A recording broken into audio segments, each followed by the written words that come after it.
Also, my hair is ridiculous. It's going to continue to be ridiculous for the rest of the summer. Hello, fiber friends. Welcome back to the Media Peruana Knits YouTube channel. Today, I've got a traditional podcast episode for you where I'm talking about lots of whips and one finished object. So if that sounds like it will be of interest to you, I hope you'll stick around.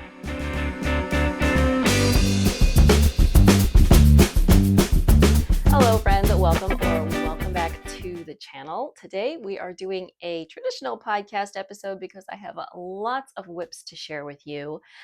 And because normally I would do this on the last Saturday of the month, but next weekend I am going to do a look at my 2025 knitting goals since we have reached the halfway point of the year. So, podcast episode coming to you 1 week early this time around. I do have lots of whips to share with you and one finished object. So, let's start with that. All right, friends, I have finished my Darjeeling top. So I will try to hop up and give you a look a little bit at it. All right. All right, so here is my finished top. It has been done for a couple of weeks now. I did finish it right after the last episode of the podcast. And I think I've only worn it out maybe once so far, but it is done and I am pretty happy with it. Also, my hair is ridiculous. It's going to continue to be ridiculous for the rest of the summer. So I am inside in the air conditioning right now, but I did go out this morning to take my walk and it was about 77% humidity. It is very hot here and my hair just, I give up. I will try to rein it in throughout the podcast. So I finished my Darjeeling top. This is a pattern by Trust the Mojo. The yarn I used for this one doesn't have a ball band. Here we go. The yarn I used for this is Lotus Yarns Autumn Wind. The color is 28. It's just a red yarn. I believe I bought about 5 balls of this and I've got at least 2 left. So the total yardage for this was pretty small. This is a cotton cashmere blend. So it is 90% cotton, 10% cashmere, which is the exact same blend that is called for in the pattern, but it is not the same brand. So the brand called for, I believe, is Katya, and this is a different brand. But the same blend. I was really surprised when I blocked this. I didn't get a lot of bleeding. I really thought that I would, but it really held on to the color pretty well. So as I said, I think I've worn this out one time. It does have a tiny percentage of cashmere. I don't think it really impacts the properties of the garment. It doesn't, really trap in because it's such a small amount. It doesn't trap in the heat or anything like that. I do think it probably makes it a little nicer to work with, a little bit softer to work with. So it was pretty comfortable. I did wear it on a quite warm day and it was pretty comfortable, and I'm wearing it today and it's pretty comfortable. I believe I knit whatever the 3rd size in the pattern was. Overall, I am pretty happy with this garment. In the previous podcast episode, I did talk about the pattern a little bit. I didn't particularly care for the style of writing of the pattern, but there's nothing wrong with it. It's just not my personal preference. The finished garment, my really only complaint is that these straps could be a lot shorter. Like, I think this probably would be okay. And that's taking about probably 1.5 inches to 2 inches out. The problem is that you can't really get a feel for how long your straps are going to be until after you pick up all of the I-cord around it, because the I-cord is going to close those armholes up, bring everything in. If they are not the right size, you don't really find that out until after you have worked all of the armhole I-cord, and then do you want to do that, rip all that out and do it again in order to shorten the straps? No, you don't. So that just kind of the nature of this kind of pattern.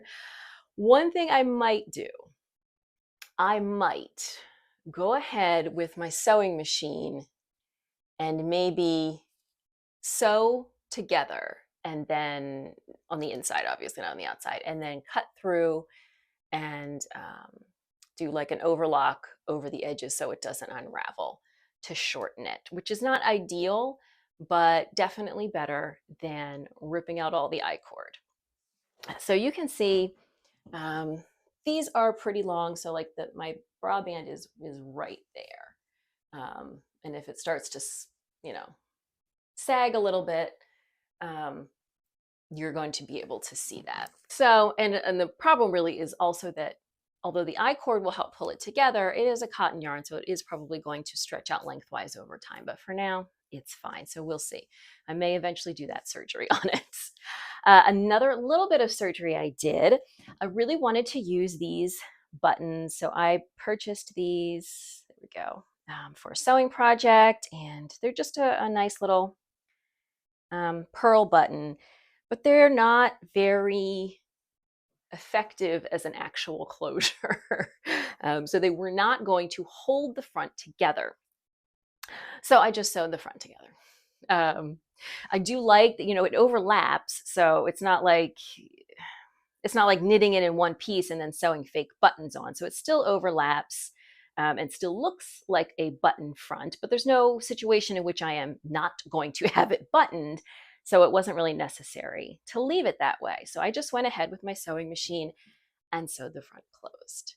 I did not do a very good job because at that point I had already sewn the buttons on and I didn't feel like taking them off. So I just kind of sewed around the buttons. And to be honest, up close, it does not look great, but for the purposes of wearing, nobody is going to notice that except for me. So I happened to have some thread that matched, and I did go ahead and sew the front closed. So that way I can use, you know, these specific buttons that I wanted, but I'm not going to get, you know, kind of gapping in between, and I'm not going to get any buttons popping open and revealing more than I want to.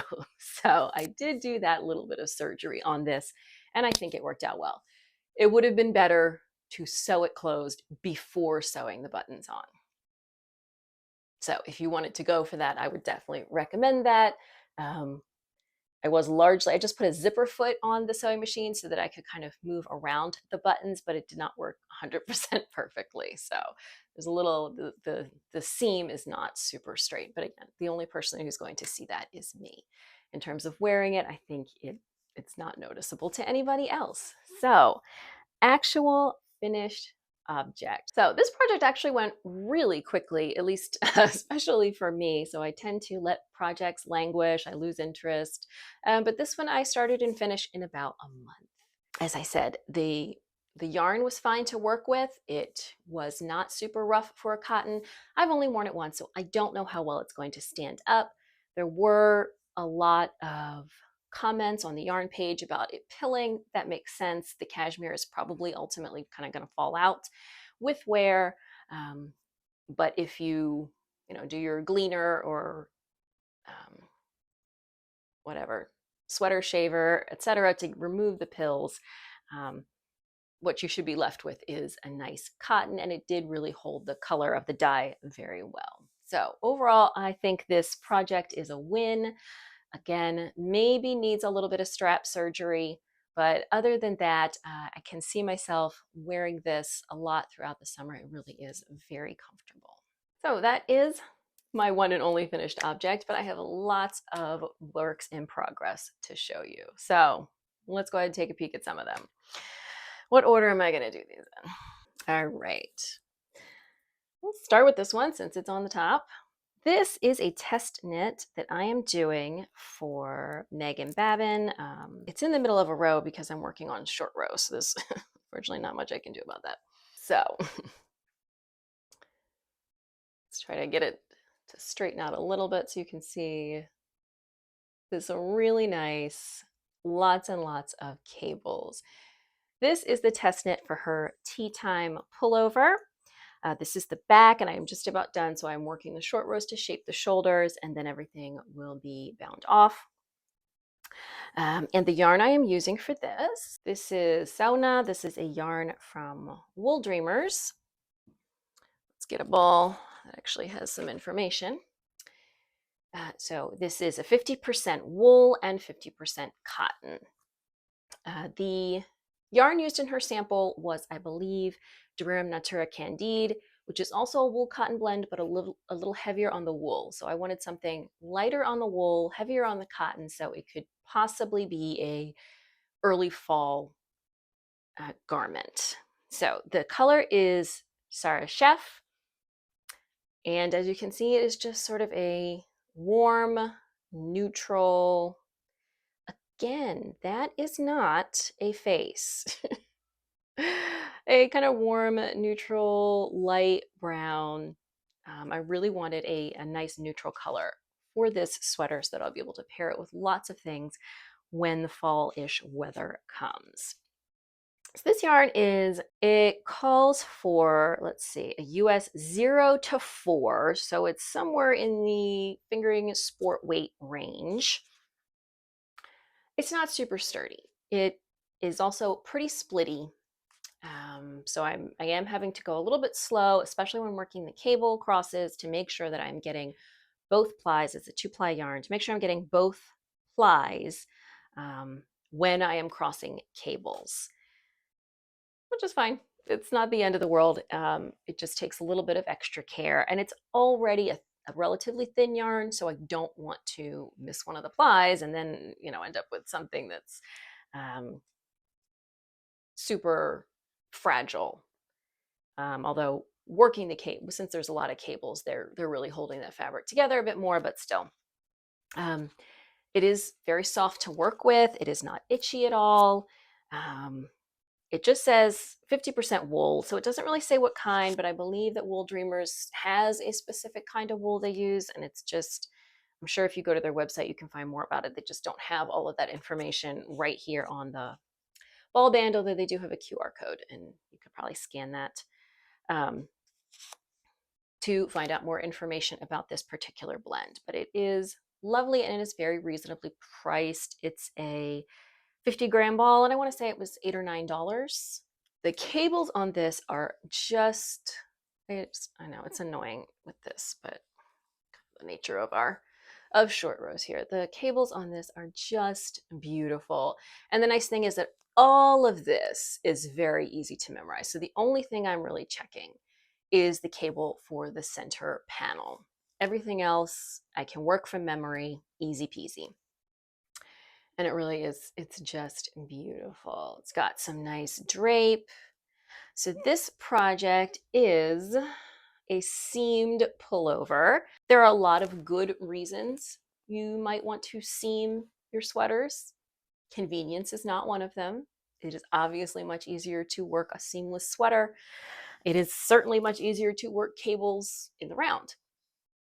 But adding seams is going to give your sweater a lot more structure, and for something with a thinner fabric that is very drapey, that's something you're going to want. So, as I said, this is the back. It is almost done. I don't know if I'm going to go right onto the front or go ahead and start one of the sleeves as kind of a reset, because the sleeves are not going to have that center panel. So they're going to be easy to memorize. They are worked flat and sewn in. Again, not the most convenient, but after working, all of this many stitches, I think working on the sleeve, which will have much fewer stitches, might be a nice little break before starting on the front, but we'll see. The deadline for this is coming up soon, so I really should get moving. That is the only tricky part with this, is that I do have to have that chart with me to work that front panel. And there were some shoulder shaping rows where I marked on that chart which rows I needed to do the shoulder increases on. So I really did need to have it with me, which just kind of slows things down a little bit. Another good reason to maybe go ahead and go on with the sleeves, have them work up more quickly, and then can pop to the front. So we'll see. By the next episode, this should be done. This thing, as I said last time, I'm really not super focused on this because it is a 70% wool yarn. This is not going to be worn anytime soon. But I gotta say, guys, this is going so slow. So this is my carry it with me, have it on hand when I'm at the pool for the kids' swim lessons, whatever. I've gotten nowhere. It's just stockinette in the round, but the gauge is so tight. This is like 14 rows. I think at my last count, it was 14 rows, and it wasn't even an inch and a half. This is my pie camisole, in case you've missed the previous episodes. And I made the mistake of purchasing this pattern and planning to knit it before actually checking the pattern, and it turns out it has a very tight gauge, and it is going nowhere fast. But I am getting close to the end of this ball of yarn. So I think once I finish this up, I will go ahead and pick up all the trim so that the body is what I have left. But man, it is surprising how slow that is going. All right, up next, I was hoping to get these to a better stopping point for sharing today, but because I was working on the cable test knit that's a little bit slower, I just didn't get it done. So these are 2 summer projects that I have been working on. This one is my version of the Rota top. It's a pattern by Irene Lynn. I am working this with 2 strands of a recycled linen that is probably maybe a sport or a DK weight, but I'm working at the same gauge as the pattern. So it's just creating a loose, airy, open fabric that I would be using as sort of a cover up later in the summer. So I have finished the back down to the bottom of the armhole, and the front I only have like 4 more rows. And then that will also be done. So I was hoping to get those rows done and join it in the round, but it was not to be. But I'm very close. That is, where is that? That is what this looks like. And once I'm joining in the round, I think things will be moving a little more quickly. But there is still, a lot of knitting and purling and some cable crosses. So it's still not, and this section is a 1x1 rib or 2x1 rib or something. So it's not going to get much faster because there's still plenty of purling. But so far, very happy with this. Like I said, it is going to be a very open fabric, definitely a cover up, not a top for wearing out in public, but I think it's going to be very comfortable with all of the eyelets and the nice airy light linen fabric. So this is not using as much yarn as I thought. So I have 2 of these, and I got them at Yarn Centric a couple of years ago from a place that was selling lots of different recycled yarns. And they're like 700-ish yards. And I've almost finished the top, and I still got quite a lot of this one to go. I did cake up both of them, but it seems like I probably won't need a whole lot from the second skein, which is good and bad, because then what am I going to do with it? Have an odd amount left over. And I'm knitting the body at the same gauge, nice and open, but I am going to go down several needle sizes when I pick up all the ribbing around the collar and the armholes. So that will be a little bit, more opaque and closer fitting. Next project I have been working on, and again, tried to get to the bottom of the armhole shaping so that it would be easier to show, but I didn't get there, is I did start a Sailor Swift top. So this is a pattern by Kutavakika Veronica Lindberg, and it is striped. So of course my yarns are a little bit tangled up. So I finished the back, and I am on the front, and again working the armhole shaping. I haven't gotten quite as much of the front done on this one.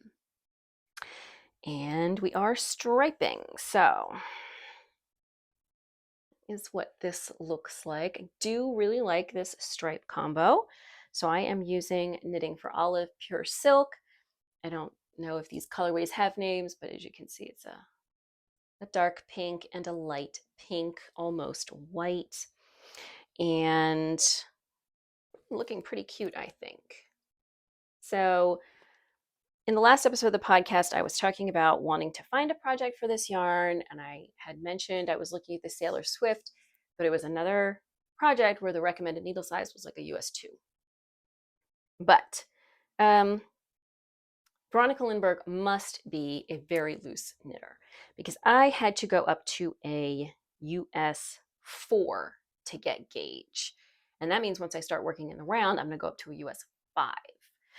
So that is a much more reasonable needle size to be working on. I think the gauge is like 23 stitches over 4 inches or something, which I can't imagine getting that on a US 2, but whatever the case may be. So this is, the fabric is, let's see, it is a little, so like I can see light coming through it, but it seems to be perfectly opaque. So the pattern actually says, you can basically knit this on with whatever yarn you want. You'll just either have a denser or a thinner fabric. But for a fingering weight on US 4, this is looking pretty opaque to me, and I think it's going to be just fine. I want to say knitting the 4th size in the pattern. I think, or did I decide to do the 3? I think it's the 4. I didn't, it does call for some negative ease, but I didn't want it to have a lot of negative ease, just because that's not, it might look nice, but it's just not as comfortable in the summer. So this is also moving along. I am just carrying the yarn up the side, and that is working fine. This is another one where all of the trim is an applied I-cord, which makes it difficult to gauge how well it's going to fit until you actually do the applied I-cord. But looking at this armhole, this doesn't look overly long or anything to me. I mean, I guess we'll see. So once this is joined in the round, yeah, it's just going to be a quick, easy striping sequence and then I-cord trim. So hoping to get this one done. Let's see, the next episode of the podcast will be the end of July. I certainly hope it will be done then. I hope it'll be done before our vacation, so it is another warm weather option for me. Pattern seems to be, I mean, it's very easy to memorize. It's a simple striping sequence, and all of the increases are kind of worked on the same row. It's either the first row or the 5th row of the main color stripe. So that just makes it very easy to memorize and kind of get into a rhythm and not have to worry about checking back and forth with the pattern. So I think this is the first of her patterns that I have knit, and definitely no problems with it so far. All right, and then I think my last active whip is that I did start a baby sweater for my soon-to-be-born niece. And I haven't gotten super far, but here it is. So this is the Crossandra, which is a cute little baby sweater with a scalloped hem and little ties at the wrist. The yarn I'm using for this is a discontinued Knit Picks yarn called Kindred. It is a cotton alpaca blend, but I don't remember the exact percentage. So it is a 68% baby alpaca and a 32% Peruvian Pima cotton in a DK weight yarn. It is so soft. It is very loose and airy. So when I was casting on, I was actually a little worried because it was kind of unplying itself and looking a little loose and splitty. But now that I'm actually knitting and not doing the cast on, it has been fine. But it is definitely a super soft and airy yarn. So I really don't have a lot to say about this pattern so far because it doesn't have a lot going on. We just start with some short rows and we're working in garter stitch, which is lovely. The only sad part is that working in garter stitch once you join in the round is a lot less enjoyable. It is what it is. So, and this actually may be something where when I join in the round, I'm going to go down a needle size because when you're working garter stitch back and forth, you're always knitting. And when you're working garter stitch in the round, you're knitting and purling alternating rounds like stockinette worked flat. So it's actually, my gauge is probably tighter now than it will be working in the round. So I need to keep that in mind. So this I do think is going to be an adorable little baby sweater, but right now it doesn't look like a whole lot. I do have my very cute stitch saver on there. You can see my little, come on. It's a, you know, it's hard to see. It's a little sheep butt. You can see maybe with that there. It's a little sheep tail. I will put the link to the shop for that in the description box down below in case you want a little sheep butt stitch markers or progress saver of your own. All right, I think that is all of the whips that I have to share with you today. I do have a little bit of sewing to share with you today. Just one of the project that I'm currently working on. So my last trip to Joann's before it closed, I picked up this pattern, and so this is obviously part of the Know Me collection. It says Know Me by Mimi G, and I think it's where she partners with like independent pattern designers. I'm not 100% certain. At any rate, I got this cute dress pattern, and it actually it can be a dress or a jumpsuit. So I am working on view B, which is, I don't know what you guys can see, the dress. And this is one of those things, like I picked the pattern and I was like, oh, this is so cute. And I just didn't really give it enough thought, because as you can see, you really cannot wear a bra with this. So the top is split all the way down to well below the bust line. And then the back, you can't see it on this photo, but it just has like a tie across the two sides at the top. And the whole back is like, I don't know what I was thinking. Clearly I wasn't thinking, but I'm gonna go with it anyway. I guess it can be a beach cover up, or I can get those like boob tape. But the pattern, the fabric I'm using is really cute. So I have finished the front bodice pieces, and I am using this really cute blue lilac fabric that I also got at Joann's on my last trip before it closed. So I was reading along the instructions that are included with the pattern like a normal person, and they were not making a whole lot of sense to me. And so I went on YouTube to see if there was like a sew along or something. And actually the designer has a whole sew along for this pattern. So I just started following what she was doing instead of the instructions for all of the bodice, which is fine. So I finished these two bodice pieces. They're going to come together like that, but obviously lower. And then the back, you can see, will just be very open, which was fine, except that tie at the back, I guess the way that the instructions are written, it's really kind of embedded in between your lining and your main fabric, like up here-ish. And she's just like, just sew it on there, it's fine. But is fine. It is fine, but it's not as neat and polished and finished looking. So I haven't done that part yet. Not really for any reason, just that I was kind of like, I wish I had done it. I wish I had gone ahead and, did the little sandwichy thing. So it was sandwiched in between the two layers, but I didn't. So that's fine. And now the next part is to start sewing the skirt pieces, because that skirt, as you can see, it's ruffled. It's got ruffles. It uses a lot of fabric.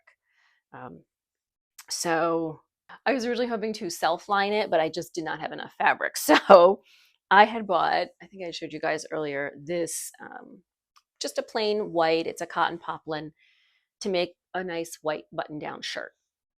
So I got the pattern for that, cut out all the pieces of that to make sure I would have enough left, and then use the leftovers as the lining for this. And I had plenty of that left.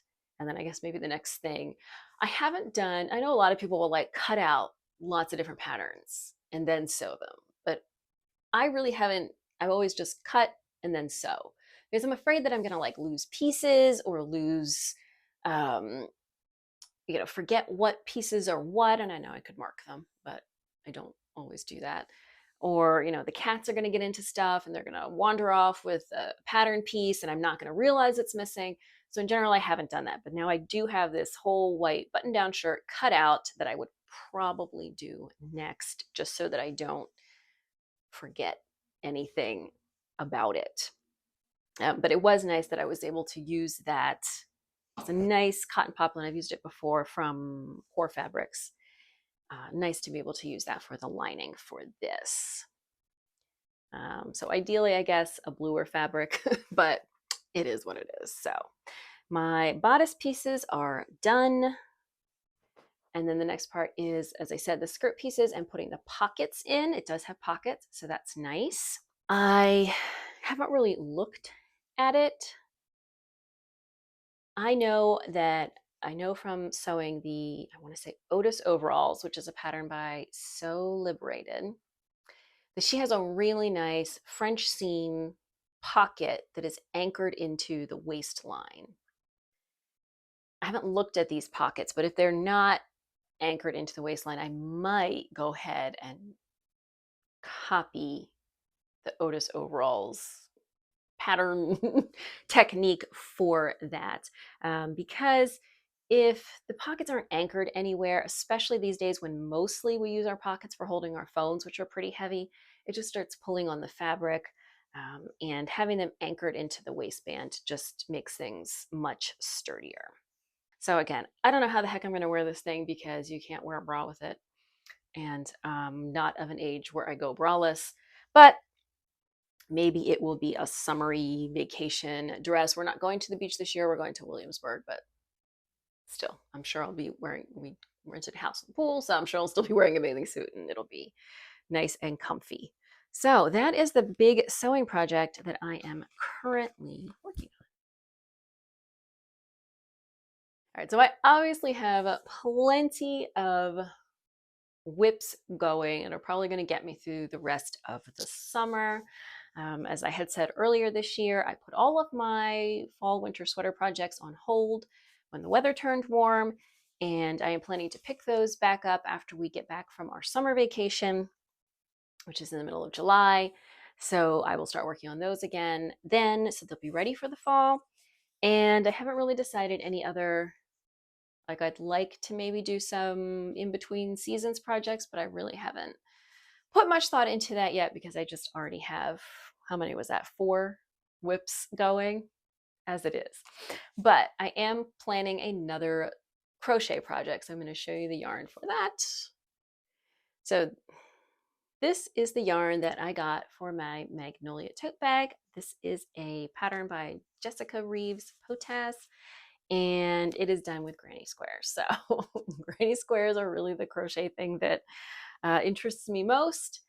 And I think they are a really fun way to like mix up colors.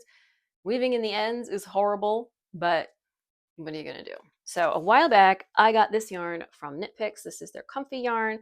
So this is an acrylic blend. It is, let's see, 75% cotton, 25% acrylic. I'm not a huge fan of acrylic for garments, but on a bag in a small percentage, that will be just fine. So these are the colors that I got for that. Let's see. We have color names. We have Whisker, that's the gray. The rust color is copper. The lighter blue is Marlin, and then the darker blue is Planetarium. So these are pretty close. I think you can see to the colors that she used in her original sample. And this is actually a free pattern in that you can crochet it for free from the instructions on her blog. But if you want a nice ad-free downloadable pattern, you can pay for that as well. I believe you can buy kits from Lion Brand for this as well.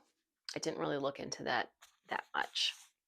So I haven't actually used the Comfy before. As I said, I don't really use acrylic for garments, so I haven't had any reasons to use it before, but I think it'll be nice for this project. It is feeling very soft. I do, however, feel like just kind of looking at it, it's probably going to get that sort of, I don't know, like when you start using cotton and it just the wear on the surface of it starts to pull up little bits of fibers and it starts looking a little fuzzy. I feel like it is going to do that, but as I recall, this was a very reasonably priced yarn. So I am looking forward to starting that. The only other crochet project I'm working on is my ongoing blanket, which is still ongoing. I am not really working on it very much now because it's a blanket and it has to be sitting in your lap and it's made of wool. And even in the air conditioning, that's not super fun. So I think something with these granny squares is going to be a good choice for the summer. I don't remember how much this yarn is, but Knit Picks is having their summer yarn sale right now. And if you are interested in picking up some yarn for them, please use the link in the description box below. And then you'll be able to get probably an even better deal on, I don't know what yarns are on sale. Lots of different yarns. Could be this one, maybe not. But be sure to check that out. I am still on my yarn diet. So unfortunately, I am not able to do any yarn shopping at this time. They also have a new, oh, I just saw they've got like a new cotton yarn coming out soon. It's called Dilly Dally. So definitely check for that. And again, use that affiliate link. It is greatly appreciated. So that is my crochet planning currently ongoing. Oh, goodness. All right, I will just, as my hair continues to expand, I will just work on my little bit of garter stitch and do a little chat. So it is officially late June here now. Father's Day is come and gone. Kids are out of school. It is 89 degrees. And that's just the temperature. I'm sure the real feel or heat index or whatever you want to call it is much higher because when I went out for my walk this morning, it was 77 degrees, but the heat index was already 90. So this is about the time that I am done with summer and ready for fall to come. But sadly, I got a solid 2.5 months of hot weather at least to go. We had Father's Day, strangely enough, was like cold. It was in the 60s and it was rainy. But that's over. That was on Sunday, and now every day for the foreseeable future is, I think, 90 degrees plus. So, my goodness, Pocket, you were the cutest thing. So we are officially in summer.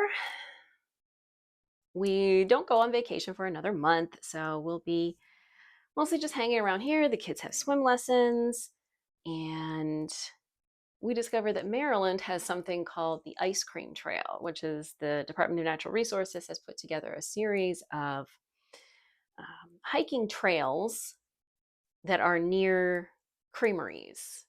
So you go for your hike and then you're done and you go get an ice cream. So we are planning to take the kids on their first ice cream trail hike tomorrow at whatever the one is closest to our house, and then maybe we'll expand from there. Tomorrow, actually, the high is only 86, and then that's the last day where it's not going to be 90 or above for at least 10 days. So we got to get that in now because otherwise it'll be miserable. Other than that, then we'll have our vacation next month. As I said, we are going to Williamsburg because my kids don't actually like the beach. And my dad doesn't really like the beach either. So we just rented a house with a pool. And I like the beach, so does my sister and my husband, but driving 6 or 7 hours to not really go to the beach, to be there for 5 minutes and the kids start complaining and my dad just kind of stays at the house doesn't seem super worth it. Especially, for my dad, he's getting older. That's a long drive for him. So we rented the house with a pool, and it's in Williamsburg, so we get to do some history, toury stuff, and then play in the pool. And it's a much shorter drive, probably 2.5 hours, depending on the traffic. So we have that coming up. My niece will be born next month. And then in August, my mother-in-law will come to visit and stay with us for about a week, and obviously stay with my brother and sister-in-law and the new baby for a bit of time as well. So seems like the summer will be pretty busy. We don't have the kids in any camps, unfortunately. It was just not in our budget this year. Well, actually, the local county does some pretty reasonably priced day camps for kids. But JJ just said he wasn't interested. And Ollie, because of some of his more complicated challenges, really needs to be kind of in a specialty camp, and those are really ridiculous. Yesterday, Ollie and I went to yet another specialist, this time the ENT. He had a significant speech delay when he was younger, and he speaks now. He never stops speaking. He speaks all the time. He's just making up for like the first 3 years of his life where he didn't say anything. But he still has speech impediments. There are certain sounds that he can't make. And many years ago, we were told that it's possible that he has something called velopharyngeal insufficiency, which is common with his genetic condition. And it's essentially that something isn't working right in his throat. And they said, we can do a test for it. He has to be a little bit older. They'll put a camera down his nose into his throat and look. So we finally did that yesterday. We did need to wait until he was older because he has to cooperate. He did surprisingly well. I really wasn't sure how it was going to go, but he did surprisingly well. They confirmed that he does have this thing, and now they are recommending a surgical procedure. So we have lots of decisions to make there, but it is good to at least get confirmation that it is the original problem they thought, and there is a possible solution. So he has another specialist visit next month, and then I think we'll be done that for at least a little while we make, decisions about what to do about all of the things that we learn at the specialist appointments. So we're just going to be having a pretty chill at home summer, no camps, and a relatively local vacation trip. Kids already one day into summer break. We had our first. I'm so bored. Really trying to be more aware of the screen time and make sure we're not doing too much of that. But at the same time, I also don't want to be a camp director all summer. I do have work to do and chores to do. And so, back in my day, my parents just like threw us outside and were like, be home by dinner. That doesn't work as well anymore. So we'll see. We do have a nice bunch of local pools that we are able to go to. If the weather is going to be this miserable and in the 90s all summer, I'm sure we will be doing lots of that. Excited that the Gilded Age is going to be coming back in, I think, just a couple of days. I think it's just next week it's going to restart, but we are definitely looking for some more shows to watch this summer. So we finished Andor. There's no Outlander. What else did we watch recently? Obviously, we watched the most recent Bridgerton. We're done all of those now. So if you have any recommendations for good shows, I tend to like period dramas. You are just so cute. I hope she stays there so that when I'm done, I can show you guys because she just looks adorable. Other than that, it has been pretty quiet around here. I know a lot of people, a lot of parents especially, are very busy in May and the end of the school year, but since my kids don't really do a lot of extracurriculars, we didn't have a whole lot on our agenda. My kids do not do any summer sports so we really are pretty peaceful around here. And hopefully that means I will have lots of time for knitting this summer and crochet and sewing and whatever other hobbies I might discover. I don't really need any new hobbies, but I've been seeing a lot of really cute embroidery stuff lately that I'm trying to remind myself that I really do not need to do. I don't need more hobbies, but I don't know. We'll see. Might just be inevitable. What kind of fun plans do you have for this summer? I would love to hear about them. Since our summer is going to be pretty quiet, be fun to hear what everybody else is doing. But yeah, that is about all that's been going on around here. All right, friends, thank you so much for joining me for this episode of the podcast. If you enjoyed it or found it interesting, I hope you will give it a thumbs up. Don't forget to subscribe. New videos here every Saturday, mostly about knitting. Next Saturday, as I said, we will be talking about where I am with my 2025 knitting goals. Spoiler alert, it's not going well. If you are looking for me on social media, you can find me on Ravelry and Instagram as Amelia Peruana, and I will see you soon in another video. Bye. Do you want to show everyone how cute you are? Were you over here cuting while I was doing the podcast? Okay, well, that's just creepy. Don't do that. Pollyanna. Pollyanna. Psst, psst, psst, psst. You are such a butt. Oh, there you are. I saw your belly. I saw your belly.